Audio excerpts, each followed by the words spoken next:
जय जगन्नाथ सांग मैंने आज पखाल दिवस रे आज आम घर प्रिपेयर होता पखाल बहुत सारा आइटम जेहेतु ओडिया मानकर ओडिया सब बढ़िया ओडिया पखाल खाया पसंद करती से आज ओडिशा सारा पखाल दिवस पालन कर आज पखाल दिवस रे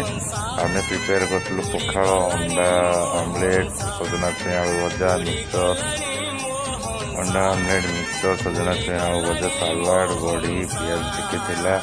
और आचार भी थिला से तो ओडिया समस्त तेणुक समस्ते ओडिशावासी कहते मो ओडिया मो पखाल कंसा भारी बढ़िया ठीक कहना